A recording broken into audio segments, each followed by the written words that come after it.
Are you kidding me? I don't know why I do this to myself. I don't know why I do this. So let's talk about fasting, right? Right now I'm fasting, and normally we should do this. You shouldn't be like gloating about it, because it's something that we should all be doing, right? And not everybody does it, but a lot of people do fast, and it makes sense. And the people that do fast, they stay away from that fat food. Oh, I mean the fast food. But they fast from food, right? And that means that sometimes you get a rumbly in your tumbly, especially if you've been eating often, right? But that rumbly in your tumbly, that goes away, right? And when you get that little rumbly in your tumbly, take a drink of water, fresh water, not the stuff that's through a meter that's fluoridated and chlorinated and all sorts of whatever else any terror organization can put in your water.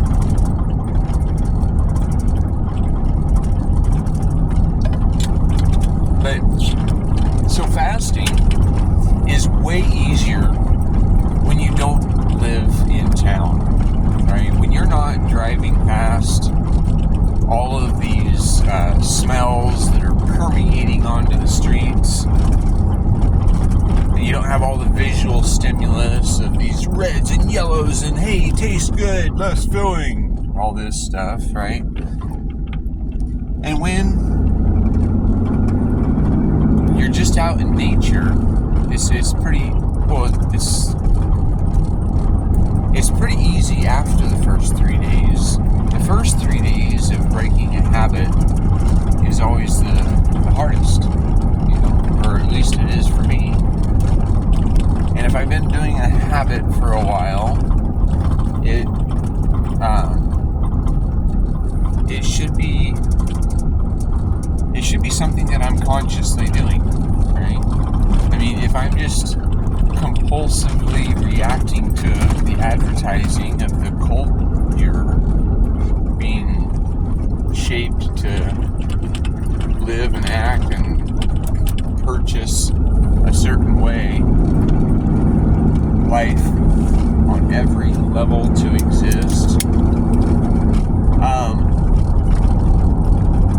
we might just question that, right?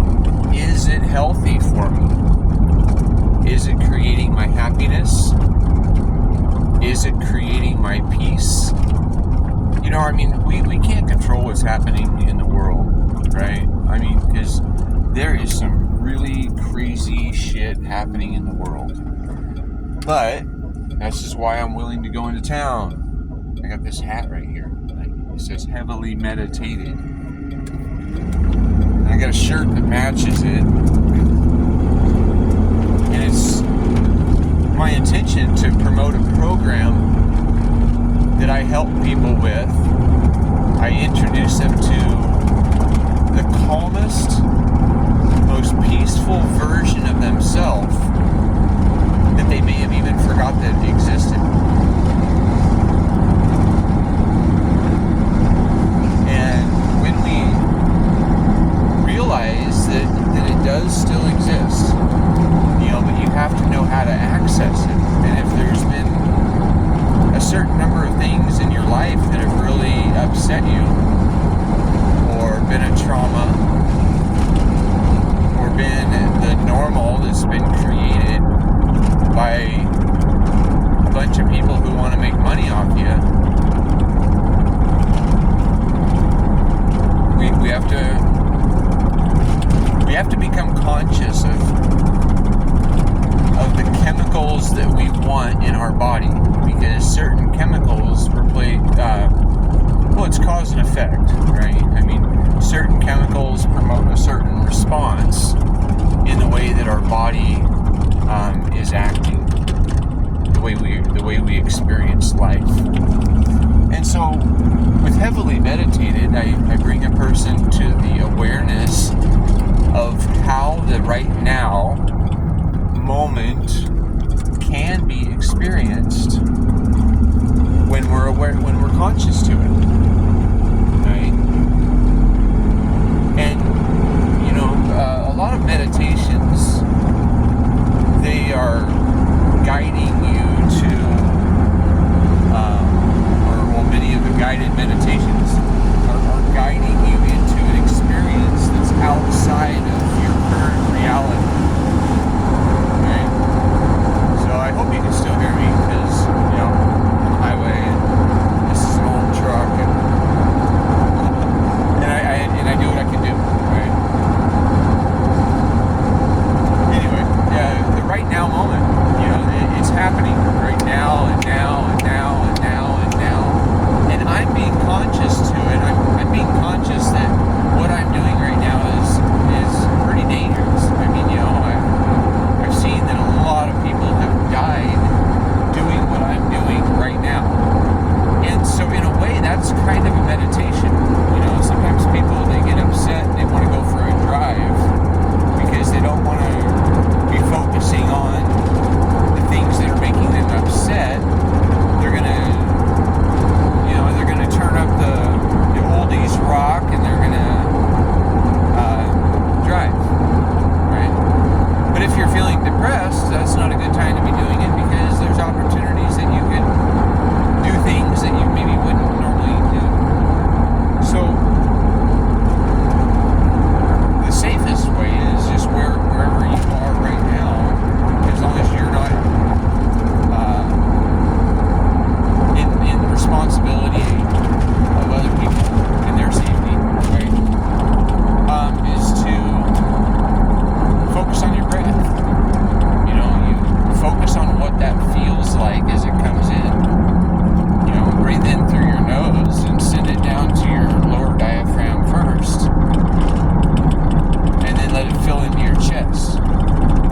And then, as you realize that, okay, I've breathed in enough, now it's time for me to let go, right? So I've accepted enough of this life experience that now I need to let go of it. And when we let go effortlessly.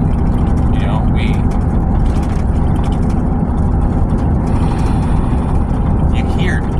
You don't have to hear it all the time, but you should at least feel it. You should hear maybe a little bit of your breath leaving. And some people would call that a sigh. I grew up in a time where somebody's yelling at you for something that maybe you can't even control, or that you didn't even do, and so you sigh, you're letting this energy out, and then you get beaten for it, right? Because that makes sense. We don't want to promote violence, and so we'll beat you up we will initiate violence against you to prove to you that we don't like violence. Anyway, that's why we get heavily meditated, is because if somebody's pissing us off, right, do we initiate violence against them?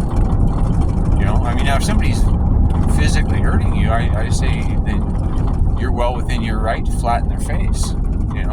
Teach them a lesson that they shouldn't have been messing with you. They shouldn't have been putting hands on you, because your body is your choice. What you do with it, right? As it should be.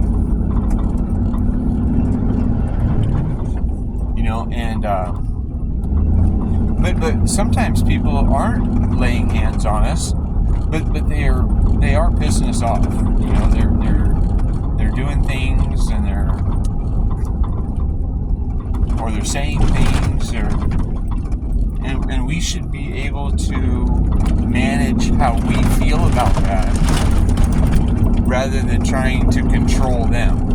Because unless you're going to initiate violence against them, you're probably not going to be able to control them very well, right? And that's where we're at with this, is I can only control me, and I can only control me right now.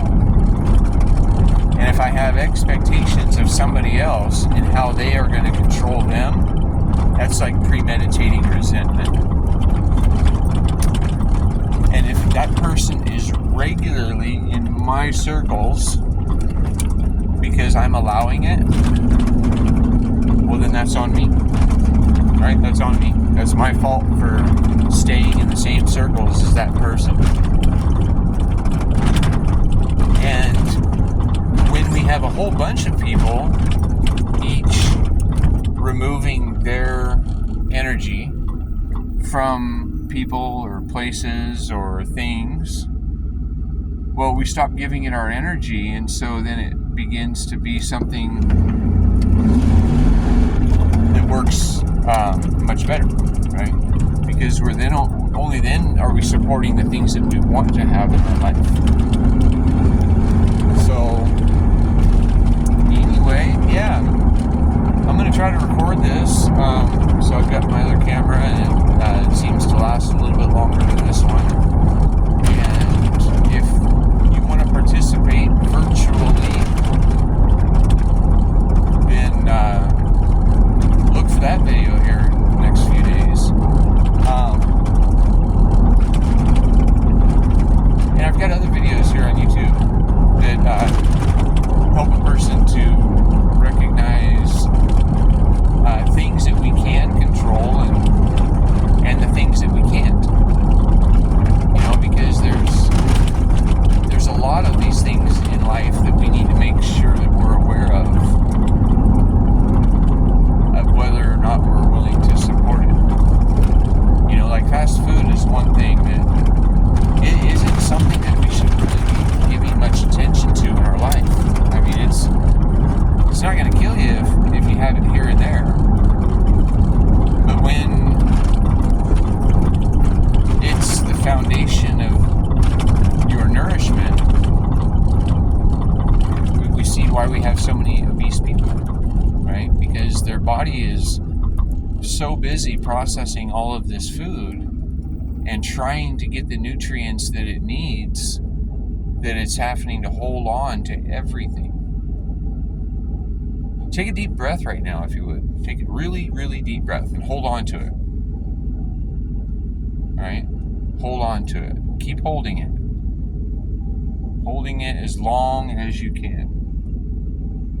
Well, you're going to come to a point, if you haven't already, that it feels like it has become toxic, right? And when something is toxic to you, your body was smart enough to say, whoa, let it go. Let go of that breath, right? And then you're able to take in the new.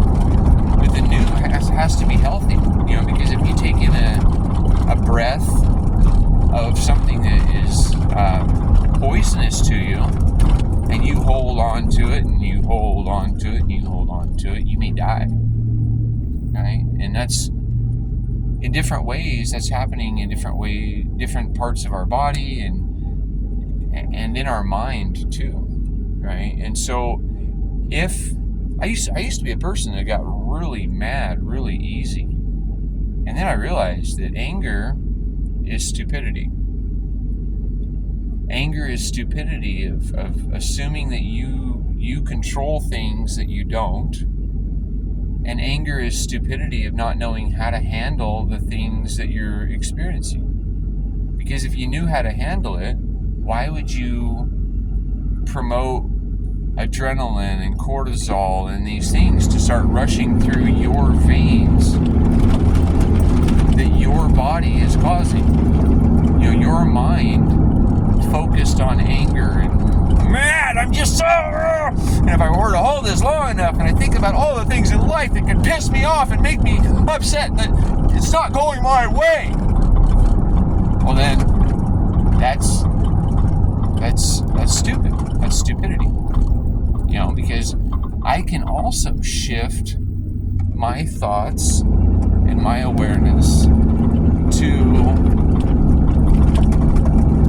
obviously what I'm doing right now is I have my thoughts and my awareness towards driving, because it's a dangerous environment. It's like, right, right at the time that most people are getting off of work. So there's a whole bunch of people out here just doing all sorts of crazy things. Right. And there's a smashed up car back there that because somebody wasn't paying attention. Right? And when somebody isn't paying attention, it can affect us. So that's why I'm paying the utmost of attention to what I'm doing right now, because I'm operating a 7,000-pound missile, a rubber-tired missile. Right? Looks like an F-250. But if I wasn't feeling the way I want to feel right now, I would be focusing on what are the things I have to be grateful for. You know, I mean, what the hell's going on with my life that I care about? You know, first off, I'm breathing. I'm driving instead of walking. I know that what I'm doing right now has a benefit towards others, and so I feel good about what I'm doing. I see people already parked in the parking lot of the space that I'm going to be teaching in tonight. That's good, you know? I mean, it's nice to know that what you're offering is being well received by others. You know, it's nice when there's gratitude expressed. You know, it doesn't have to happen, but you know, because I already know what I'm doing is helpful. But it's nice to hear it from others, because then you get that reverberation from your environment, right? And I'm here. I'm here right now. And the things that I have to be grateful for, right? I'm healthy, I'm happy, and I'm peaceful, and I'm abundant. And an abundance, we need to look at that in ways that it doesn't have to be money, and it doesn't have to be a brand new truck, and it doesn't have to be the top-notch designer clothes and the best vacation that you've ever been on. Oh my God, I just got back from the best vacation I've ever been on. Right? It's gratitude that right now I am free to breathe and pay to exist on every level, like almost everyone else here on this planet. You know, and some people that are experiencing abundance are they have nothing. They really have nothing. Some of them don't even have shelter. But yet they're still plugging along. They're hoping for a better tomorrow. And they're managing their right now the best way they know how. And so when we manage our now the best way we know how, and we start to hold compassion and empathy for others, if we see somebody struggling, we're going to help them. Right? We're not going to wait for somebody somewhere else. Hopefully somebody somewhere else helps them. We're just going to do it because that's what makes sense. Now, if you're not in the position to help, you know, I mean, that's understandable, you know, because in reality, your cup has to be overflowing to be able to freely give to others. You have to have your foundations, you have to have your roots in place in order for you to blossom, right? You know, you have to be able to be the example rather than just an expectation. So anyway, I'm going to head inside and I'm going to teach some folks to get heavily meditated. And I hope a lot of people show up. And I hope that this message is shared, because it's really important, because we are, the real epidemic is mental health. That is the real epidemic. And what we don't realize is fear lowers... Oh my goodness. Cat's carrying around more kittens. Huh. Anyway, fear lowers our immune system's capacity at fighting off disease and ailment. All right? Whereas if you're in confidence and health and happiness and peace and joy, These things bring chemicals into your body that help you to heal. They help you to have um, like good thoughts. I mean, so we need to really um, recognize that the biggest epidemic is our mental health. And there's a lot of people suffering depression and anxiety rather than joy. And you might remember that you've had joy in the past, but is that overcoming the depression of the negative things that have happened in the past? Neither of which you have access to control right now, right? Because depression is a focus on the past or the experiences of right now that the past has built as the future, which is your present, right? And there's a lot of people who are anxious. They're like, well, what if the ports shutting down and the trade unions not reaching an agreement causes the toilet paper not to be on the shelf? Oh my God! And what about the food? And what about and the stuff and the things? And oh my God! And right? I mean, what if? What if I don't have enough money to pay my bills tomorrow? What if a truck hits me on the way home? What if the sky falls on me? These are all anxiety things. These are worrying about the future. And how many times have we worried about the future and it only ever happened in our mind? We worried about things that never actually manifested, but yet we gave our energy and our fear to it. So we focus on what we can control, and we focus on right now, because it's only ever right now. We're always experiencing it, yet we're escaping it with drugs and alcohol, and some people are choosing to unalive themselves. I have to say it that way because then if you say it any other way, people get offended, right? And I get kicked off YouTube.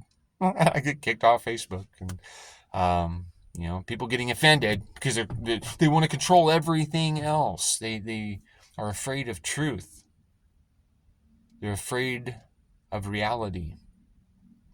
They're afraid of self-responsibility, accountability for what they do and what they say. Because, people getting offended are killing other people. And they're not doing it by themselves. They're just hiring somebody else to go do it for them. We're talking about red flag laws. I'm offended because this person did this, so I make a claim. And then they're not held accountable for that claim when that claim turns out to be untrue.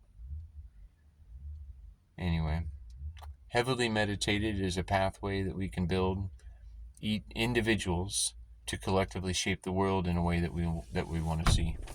So, thanks for watching.